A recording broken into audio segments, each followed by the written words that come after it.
আমরা বুঝাইতে পারি না। অনেক মুসলমান আছে সাধারণ, ওনাগরে বুঝানো যায় না, বুঝতে চায় না। ওনারা আরো রুখে ওঠে। যুগ যুগ ধরে মনে রাখবেন, যুগ যুগ ধরে হক্কানি রব্বানি মুত্তাকি আলেম যারা হয়, তারা মানুষের সমাজের অসংখ্য অসঙ্গতি, শিরিক, কুফর, বিদআত, কুসংস্কার, বদরসুম এগুলো ধরায়া দিতে চেষ্টা করে। আর তখন তাদেরকে মন্দ কথা, কারো না কারো অপছন্দ, কারো না কারো রাগ, ক্ষোভ তাদেরকে শুনতেই হয়। এটাই ওই আলেমের হক হওয়ার পক্ষে অন্যতম দলিল। কথা বুঝছেন? এটা একটা বড় দলিল, এটা একটা অন্যতম দলিল। এটা বোঝা উচিত। সবার লগে যা বলে তাই তাল দেয়। জনগণ যা বলছেন, সাধারণ মুসলমান যা বলছেন, তাই যেটা আপনারা বলবেন এটাই হবে। আমি আলেম, এটাই মেনে নিলাম। এবার কোনো আলেমও না, আলেমের কোনো কাতারে না। জনগণ ওলামায়ে কেরামকে অনুসরণ করবে।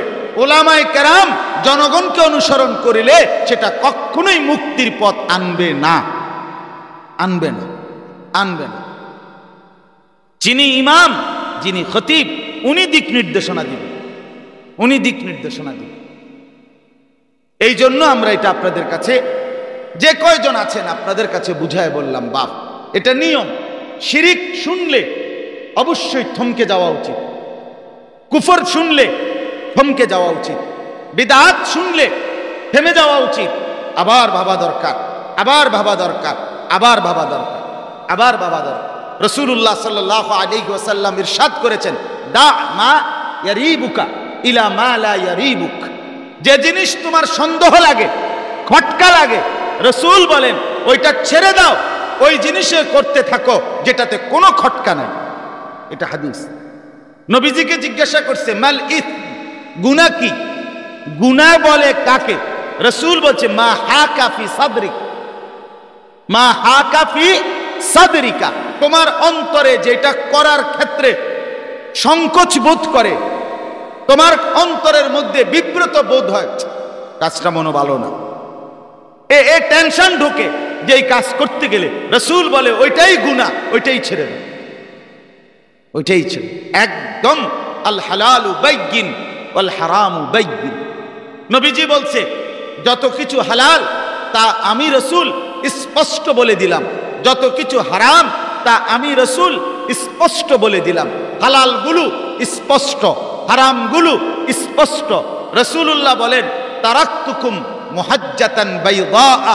সকালবেলা আকাশে যখন সূর্য ওঠে, পুরা দুনিয়া যখন আলোকিত হয়, মনে করেন এক ফোঁটা বৃষ্টি নাই, এক ফোঁটা গাদলা নাই, এক ফোঁটা কোনো কালো চিহ্ন নাই, সাদা ধবধবে পরিষ্কার আকাশ। রাসূল বলেন 23 বছরে আমি মুহাম্মদ উম্মত তোমাদেরকে এরকম সাদা ধবধবে পরিচ্ছন্ন আকাশের মতো দ্বীনের উপরে রেখে যাচ্ছি। একটা শব্দ, একটা সুতা, একটা রাত, একটা দিন, একটা ঘন্টা, একটা মিনিট, একটা সেকেন্ড, সকাল বিকাল দুপুর, হাঁটা চলা, উঠা বসা, ঘর পরিবার, দেশ জাতি, রাজনীতি, সমাজ, পরিবার, একাকী, প্রকাশ্য, আয় লেনদেন, রোজগার, আহার নিদ্রা, কোনো কিছুই আমি রাসূল অস্পষ্ট রাখি নাই, না বলে রাখি নাই, ব্যাখ্যা ছাড়া রাখি নাই, বুঝানো ছাড়া রেখে যাই নাই। সব কিছু আয়নার মতো, আলোর মতো, দিনের আলোর মতো পরিষ্কার করে দিয়ে গেলাম। লাইলুহা কা নাহারিহা, লাইলুহা কা নাহারিহা। নবী বলছে রাত বানাইয়া গেছি একবারে দিনের মতো, রাত বানিয়ে গেলাম দিনের মতো। রাতের 2টার মাসালা এটাও পরিষ্কার, দিনের 2টার মাসালা এটাও পরিষ্কার। স্বামী স্ত্রীর একান্ত সম্পর্ক, ওই মাসালাও পরিষ্কার বলছি। আর একবারে বাজার ব্যবসা, কোটি মানুষের সামনে কি মাসালা দরকার এটাও বলে গেছি, ওইটাও বলে গেছি। টয়লেট বাথরুমে শুধু তুমি একা, এই সময়ে তোমারে পেশাব করবা কেমনে, টয়লেট বা পায়খানা করবা কেমনে, টয়লেট পেপার ব্যবহার করবা কয়টা, পানি ব্যবহার করবা কেমনে, কাপড়টা উড়াইবা কখন, বইবা কোন রানের উপরে বেশি চাপ দিয়া আমি রসুল এটাও বলে গেছি। একাকির কথাগুলোও বলছি, প্রকাশ্য কথাগুলোও বলছি। তাইলে তুমি বুঝবা না কেন? নবী সাল্লাল্লাহু আলাইহি সাল্লাম অস্পষ্ট কিছু রেখে যান নাই। লুকোচুরি কিচ্ছু ইসলামের মধ্যে, সংবং কোনো কথা নাই, নয়সয় কোনো কথা নাই, নয়সয় নাই। যা কিছু কোরআন স্পষ্ট, যা কিছু হাদিস স্পষ্ট, যা কিছু সুন্নাহ তা স্পষ্ট। যেন মুসলমান শিরিক থেকে বাঁচেন, বিদআত থেকে বাঁচেন, নিজেকে বুঝান, বুঝতে শিখেন। হক্কানি রব্বানি মুত্তাকি আল্লাহওয়ালা আলেম থেকে দিন শিখেন। আপনি এই কথা বলিয়েন না যে বাপ দাদার আমল থেকে দেখে আসছি। না রে বাপ, এই কোরআনে বারবার আছে। একটা মুরব্বী হইল আমার কথা মাইনা নিয়েন, এই কোরআনে বারবার আছে। যতবার যত নবী, প্রত্যেক নবীরা তাদের উম্মতকে যখন আল্লাহর দিকে ডাকছে, আখিরাতের দিকে, জাহান্নামের ভয় দেখাইছে, প্রত্যেক নবীর নাফরমান উম্মতরা এই কথাটাই বলছে যে না, বাল নাত্তাবিউ মা আলফাইনা আলাইহি আবাআনা, বাপ দাদা যেটা করছে আমরা ওইটাই করে যাব, তোমার কথা নতুন করে শুনবো না। এটা মুশরিকের কথা, এটা সর্বযুগের বেঈমানের কথা, সর্বকালের কোরআন প্রমাণ। একটা দুইটা আয়াত না, কোরআনের সর্বকালে এই কথা বেঈমানরাই কি করছে? বারবার বলছে। যখনই বলছে কোন নবী, মুসা নবী বলছে উনার কওমকে, এরা কয় বাপ দাদা কইছে কি যেটা এটা শুনবো। ঈসা নবী বলছে, শুআইব আলাইহিস সালাম, লূত আলাইহিস সালাম, হুদ আলাইহিস সালাম, নূহ আলাইহিস সালাম, হর আম্বিয়া আমাদের নবী একই কথা। নবী বলছে, কুরাইশরা কয় বাপ দাদা যা কইছে। হ্যাঁ, এজন্য এটা মনে রাখবেন যে বাপ দাদার আমল থেকে এটা দেখে আসছি। আপনি বাপ দাদার আমল থেকে দেখে আসছেন, আপনি এই ব্যাপারে এটা খুব মানলেন। আমনের বাপ দাদার আমলে সোফা ছিল না, আমনে নতুন করে সোফা লইলেন কা? বাপ দাদার আমল থেকে তো সোফা দেখেন নাই, কথা বলেন না কেন? আমনে বাপ দাদার আমলে তো ফ্রিজ ছিল না, আমনে কা দাদার আমলে যেটা ছিল না এখন লইলেন কেন? কথা বলেন না কেন? হ্যাঁ, ভোগের জন্য তামসার লাইগা দুনিয়া যা লাগে এটার আর বাপ দাদার কথা মনে হয় না। কিন্তু ইবাদতের বেলায় নতুন শরীয়তের বিধান বললে কোনো আলেম এই সময় বাপ দাদার দোহাই দিয়া ছেড়ে দেওয়ার বেলায়, মানে করতো না যেটা মানতে কষ্ট, পালন করতে কষ্ট, এই ব্যাপারে আইলে বাপ দাদার কথা মনে হয়, বংশের কথা মনে হয়। তখন জেডার কথা মনে হয়, তখন কাকুর কথা মনে হয়। অথচ এই জেডারে, যে জেডার দোহাই দিছে, এই জেডার কিন্তু জমি দিছে না ঠিক মতো, কাকুর জমি দিছে না ঠিক মতো, বাতিজার জমি দিছে না ঠিক মতো। আপনার না বলে বাপ দাদার খুব দরদ, তাকে সম্পত্তি তো ঠিক মতো বুঝাই দেন নাই, এমন হাজারো মানুষ আছে কিনা বলেন না কেন? তাইলে যাই হোক, আমি বুঝাইতে চাচ্ছি এই কথাটা যে প্রত্যেক যুগে আপনি যখন বেঁচে আছেন, এখন মনে রাখবেন আপনার কবরে আপনি যাবেন, আপনার আখিরাতে আপনি জবাব দিবেন। অতএব আপনার দায়িত্ব, আপনি বর্তমান উপযুক্ত জীবিত জিন্দা উপযুক্ত আলেমের কাছ থেকে দিন বুঝে নেওয়া, এটা আপনার জিম্মাদারি, আপনার দায়িত্ব। বলে আমার দাদা, আমনের দাদার বিষয়টা আমনের দাদা বুঝবে, কথা বোঝেন নাই আমার? আমনে তাহলে আমাদের দাদারে কবর থেকে নিয়ে আসেন, আবার নিয়ে আসে বলে দাদা, আমরা দাদা নাতি আবার ইসলামটা ঠিক করি, কথা বলেন না কেন? তাইলে আপনি আপনার দাদা চিন্তা করেন কেন? আপনার দাদা তো কবরবাসী, আপনি তার জন্য আপনার করণীয় কি? আপনার করণীয় মাগফিরাতের দোয়া করা, আপনার করণীয় ইস্তিগফার করা, আপনি করতে থাকেন, আপনি দোয়া করতে থাকেন। এজন্য দয়া করে আমি এই কথাটা লম্বা করে বললাম, এটা গুরুত্বপূর্ণ। বাপ মনে রাখেন, কোনো আমলের মধ্যে কম বেশির কমতি, এটা আল্লাহ তাআলার কাছে তওবা করলে আল্লাহ চাইলে মাফ করে দিবে। দুনিয়ার কোনো কিছু চাওয়া পাওয়া, দুনিয়ায় একটা মানুষ, আমরা প্রত্যেকেই মনে করেন একটা বাড়ি চাই, একটা গাড়ি চাই, একটা স্ত্রী চাই, ছেলে মেয়ে চাই, অনেকগুলো অর্থ সম্পদ চাই, প্রত্যেকেই চাই। কিন্তু দেখা যায় দুনিয়া কেউ চাহিদা মতো পায়, কেউ চাহিদা মতো পায় না, কেউ কম পায়, কেউ বেশি পায়, ঠিক কিনা বলেন? এগুলো মেনে নেওয়ার বিষয়, এগুলো তেমন কোনো লস না। কেউ কম পাবে, কেউ বেশি পাবে, কিন্তু ঈমান যদি হারিয়ে ফেলেন, তাওহীদ যদি ছুটে যায়, কুফর যদি হয়, শিরিক যদি হয়, খোদার কসম আখিরাতে আপনি এক বিন্দু শান্তি মিলবে না, স্বস্তি মিলবে না, আপনি জান্নাতের ঘ্রাণও পাবেন না। মুশকিলে পড়ে যাবেন, মুশকিলে পড়ে যাবেন, বিপদে পড়ে যাবেন।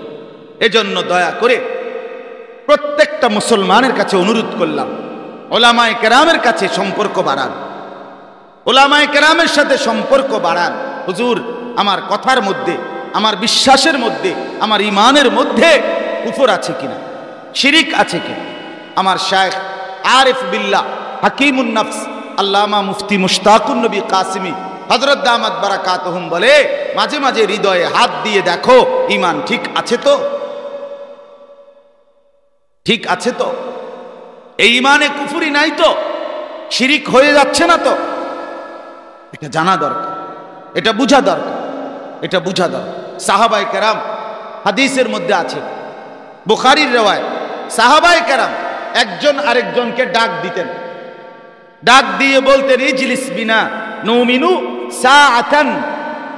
সাহাবী বলতেন যে ভাই সাহেব এদিকে আসেন।